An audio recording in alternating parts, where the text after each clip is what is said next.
one of the things that we wanted to create is, again, a little area here called the EP lab. And if we begin at this point, now you'll see that it's going to have a digital heart that you can play around with, as well as you can manipulate the patient's PQRST waves.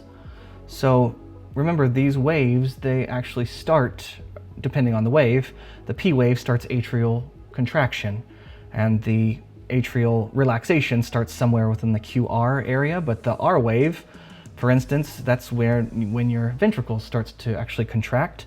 T wave is when it starts to relax, and then over here we have typically the area that we're scanning in morphology imaging or anything like that, diastole. It's just it's a fun place to be able to play, but I think the cool thing that allows this to be pretty helpful for someone is that you can be able to go through and say, okay, this patient's going to have a 1,080-second cardiac cycle at this point. That's just, so roughly a little bit less than 60 beats a minute.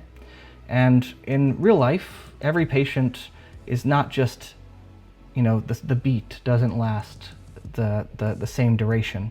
And that's one of the things that really compounds the difficulty of cardiac MR.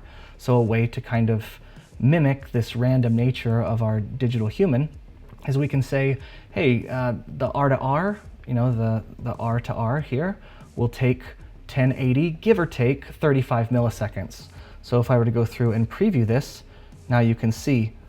And what this is doing is showing you the heart responding to the electrical impulses that are moving down caused by the PQRST. What we can do as well in this case is if I stop it and I want to just change, what would it look like if I, at this point, made my cardiac cycle look like this, and let's say I want to show what it would look like if the patient had one arrhythmic beat every 8 beats in this case. So I can say preview at this point, and now we are programming the patient's digital SA node again. We don't know which one because it's random, but you'll see that this patient will throw, there it is, an ectopic or a bad beat. And depending on how rhythmic or arrhythmic your patient is going to be, that you notice what happens when they hold their breath, what happens when they bear down.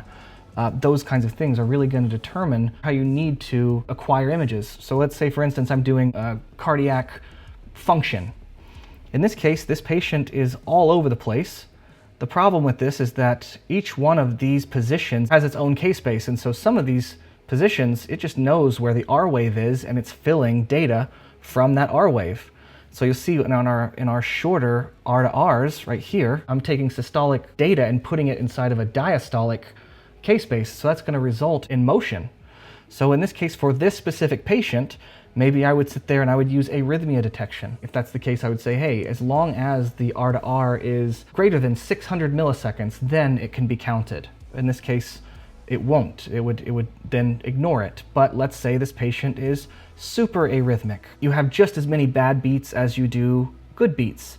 And so in this case, what you'll need to do is change your K-space filling methodology to be single shot. And that way, even if the patient does throw a bad beat, you're still getting the images. They might have lower temporal resolution, but you're still going to be getting images inside of diastole and systole, which can then be used to calculate ejection fraction and other cardiac metrics.